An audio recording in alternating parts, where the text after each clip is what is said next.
Firefighters in Bennett Valley, Calif, tried to get ahead of a blaze before expected high winds. Jim Wilson, New York Times. Glen Ellen, Calif. Hundreds of sleep-deprived, stubble-faced firefighters, their yellow coats layered with soot, assembled here Wednesday to hear their commanders say what they already knew: the fires that have devastated California's wine country were still spreading, nowhere near containment, and the crews battling the blazes were stretched to their limits. "I wish I could say the cavalry is coming. It's not," Battalion Chief Kirk Van Wormer of CAL FIRE, the state firefighting agency, told the gathering of firefighters, flecks of ash raining down on them. "Look to your left and look to your right. Those are the people you are responsible for right now," a firefighter knelt during a briefing at the CAL FIRE station in Glen Ellen, Calif. Jim Wilson, New York Times. Fanned by warm, dry winds, the fires have grown so big, so fast, that the immediate goal fire officials set was not so much to stop the spread as to slow it, to channel it away from threatened cities and towns, and to save lives. Saving homes and businesses was secondary. Statewide, 22 major fires burned on Wednesday, having consumed 170,000 acres since the outbreak began on Sunday night, up from 17 fires and 115,000 acres the day before, and the confirmed death toll rose to 21, from 17, with hundreds of other people reported missing, said Ken Pimlott, the chief of CAL FIRE. Officials threw out sobering figures on the scale of the devastation, with the caveat that the numbers were just estimates, sure to rise when the crisis has abated enough to allow an accurate damage assessment. Thousands of structures have been destroyed, many more are threatened, and tens of thousands of people have been displaced. In the hardest hit region, in Napa and Sonoma counties, where the sun was an orange dot in a leaden haze, 6 fires had burned more than 91,000 acres by Wednesday, up from 66,000 the day before. New evacuation orders were issued for previously intact neighborhoods, and the largest of the conflagrations spread from Napa into neighboring Solano County. A man hosed down the roof of his home in Agua Caliente, Calif. Jim Wilson, New York Times. These fires are literally just burning faster than firefighters can run, Mr. Pimlott said. Wind-whipped embers leapfrogged past the exhausted fire crews, he said, so we are attacking many new fires that we put out while they are still small. Almost 8,000 state and local firefighters battled the blazes, using more than 550 fire engines, 73 helicopters and more than 30 airplanes, state officials said, with additional crews and 320 more fire engines en route from neighboring states and from federal agencies. But vast as the resources were, they clearly were not enough. The standard practice in a California wildfire is for firefighters to work 24-hour shifts, and then have 24 hours off. But many firefighters in Sonoma and Napa have had no real rests for days, catching a few hours of sleep on the ground or in their trucks. "We've got guys who have been working 80 hours straight," said Capt. Sean Norman, the deputy head of operations for the Sonoma Valley fires. "You've got to have a fifth gear. You've got to have the 2C's commitment and caffeine." Firefighters checked a map to see where their strike teams had been assigned. Jim Wilson, New York Times. Giving units their assignments, he instructed them how to call in air tankers to drop water or fire retardant, and implored them to stay safe. "We don't have the resources to anchor and defend," Captain Norman told them.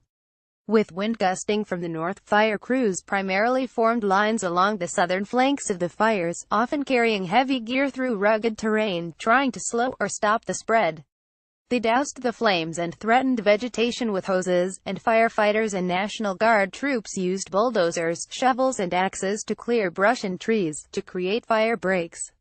With a major wildfire fanned by high winds, firefighters can often do little more than focus on saving lives, experts said. That can include performing a kind of triage, deciding which structures to save and which to let burn. A burned vehicle in the lot of a hotel in Glen Ellen. Jim Wilson, New York Times. The biggest part of the playbook is that you focus on public safety and not fighting the fire, said J. Keith Gillis, Dean of the College of Natural Resources at the University of California, Berkeley. Your capacity on really extreme fire behavior, and this was really extreme fire behavior, is really quite limited. This is about as complex a situation as you're going to find. The wind defeats the usual strategy, to create a perimeter, a path around the fire that has been stripped of fuel, and then close in on the flames from there. If a fire is described as 10% contained, that means that 10% of the perimeter has been established. In Napa, the largest of the fires is described as only 3% contained.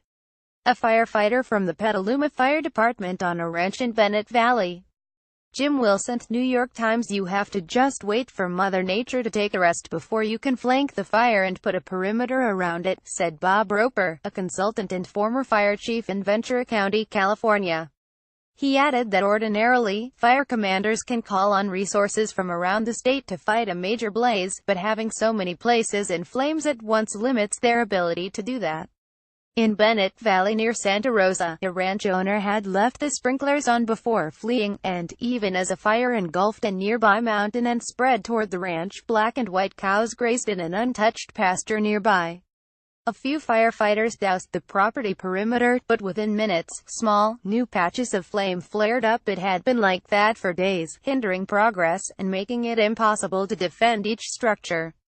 Kevin Burris, acting captain of the Petaluma Fire Department. Jim Wilson, New York Times. The biggest thing is the sheer volume of fire we have, said Kevin Burris, acting captain of the Petaluma Fire Department, who said the fires were the worst he had seen in 15 years on the job. Soot covered his face, and he said he had slept just 5 hours in the previous 4 days. Mr. Van Wormer, the CAL FIRE battalion chief, said optimal staffing for a fire of 20,000 acres is 1,000 firefighters. In Sonoma Valley, where more acreage than that has burned, he said there were 464 firefighters, including about 60 state prison inmates. We are not giving people rest, he said. Exhaustion is a huge problem, with no reports of lightning strikes in recent days. Fire officials said their investigations are likely to conclude that human activity caused the fires. One possibility they are investigating is that power lines or other parts of the electrical grid ignited vegetation. A number of lines in the region went down, but it is not clear whether that happened before or during the burning. In April, California's Public Utilities Commission fined the Pacific Gas and Electric Company $8.3 million for failing to properly clear vegetation around a power line in the Sierra Nevada, sparking a fire in 2015 that burned more than 70,000 acres, killed 2 people, and destroyed 550 homes. The state has been trying to force the company to pay $90 million in firefighting costs. Thomas Fuller reported from Glen Ellen, and Richard Perez-Pina from New York. Henry Fountain and Hiroko Tabuchi contributed reporting from New York, and Adam Nagorny from Los Angeles.